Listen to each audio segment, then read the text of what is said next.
$1,000 fucking day. Guys, let me change this fucking light real quick. Guys, we had a $1,000 day today. All right, we had a fucking $1,000 day while I was in class. All right, this is a big day, very big day. I wasn't even gonna trade today at all. I wasn't even gonna trade. I'm gonna keep it honest with you, but I still hopped on the charts, made sure I check everything as a trader is supposed to do. All right. So, without further ado, let me get into the trade recap. I know y'all want to see this banger trade that I took, so let's get into this shit right now, right away. All right. Let me just clear up the charts real quick so that I can properly show you guys what it is that I did.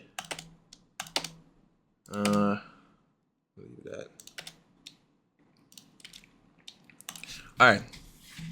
So, shit. All right. So on the 1 hour, where are we? On the 1 hour, I noticed London session was bearish. We came up and swept these 1 hour highs right here. Let me mark it out. Not those. I'm really tired right now. All right. These 1 hour highs. These 1 hour highs right here. We swept them out right here in London session of today. And I noticed that London session was bearish. So New York session should be bullish. So we came down to these 1 hour lows right here. The 1 hour draw on liquidity. Now, I went on the 4 hour and I marked out the 4 hour range of equilibrium. All right. And price always has to respect equilibrium. All right. So from that high down to these lows. It's the 1 hour range actually. Yeah. From these lows, from these range lows to this range high. So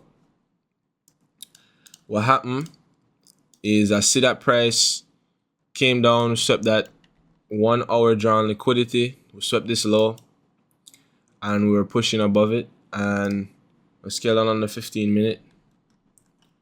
So price came down to equilibrium at a discount so that we can get our perfect trade entry right here. All right. Now, I already knew this was going to be bullish today. So we had news at we had news at 9:15. I wasn't worried about the 2 p.m. news because I don't trade PM session, working with AM session here. So 9:15 is this candle right here. I was expecting something big to happen because it's the governor of the Bank of England and we're trading GBP USD. So I was expecting some kind of move. So I didn't enter before 9:15. And I wasn't exactly planning on taking a trade unless it's set up properly. So I wanted extra confirmation. So this box right here is a 5-minute bullish fair value gap from the top of this wick to the bottom of this bullish wick right here. And what happened is I wanted to see price did sweep that liquidity, right?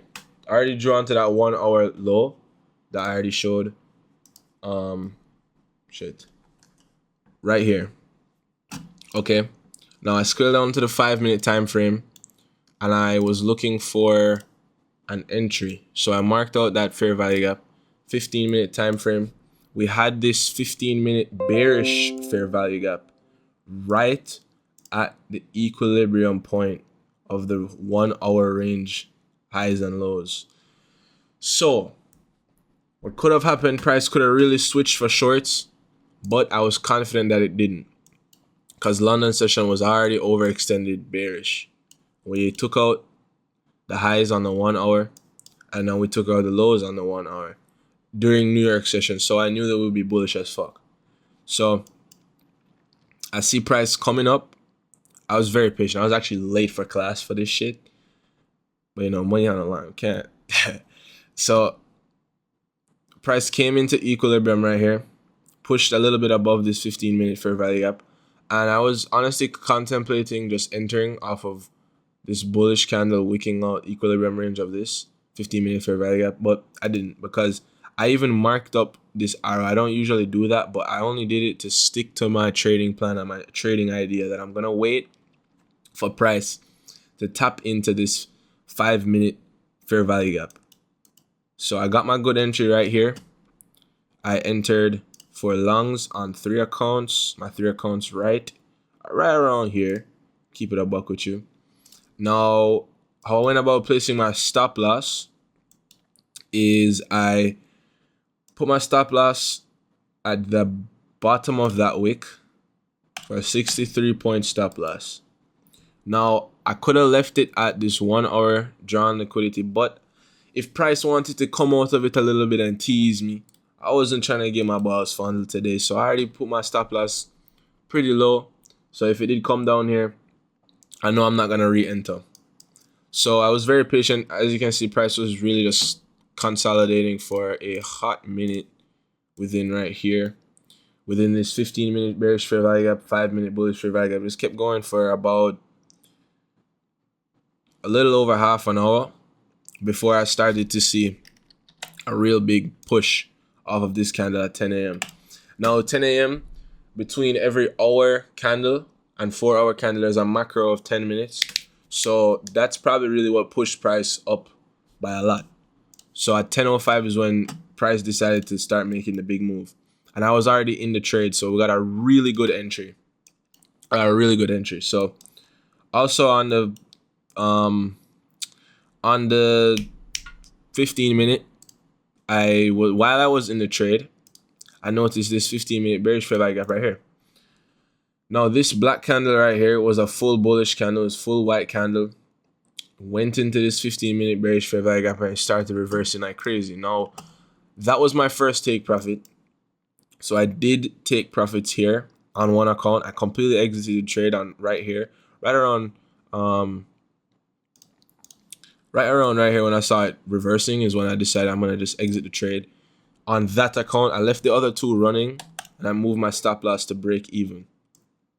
Now my original take profit was London highs, but the way when I saw this price coming into this 15-minute bearish fair value gap, reversing for a little bit and then continuing, I already kind of knew that price probably wanted to reverse, but I know it's not going to reverse just yet.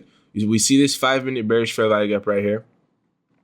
Price does not push below it and it invalidates it. So this 5-minute bearish fair value gap becomes a 5-minute inverse fair value gap because price continued bullish and invalidated that imbalance. So I saw that and I was fine. I was like, all right, I'm chilling. So what I did was I set my take profit above this 5-minute high right here and we get that slammed. Yeah, that slammed. I was getting a little antsy right here. I'm not going to lie to you. I was getting pretty antsy. But at the end of the day, bro, it's a 7-hour trade across 3 accounts. Well, not 7-hour across 3. Across 2 because I exited early on 1. But this is just a big W overall. I'm gonna pop up the trades right now, executions right here.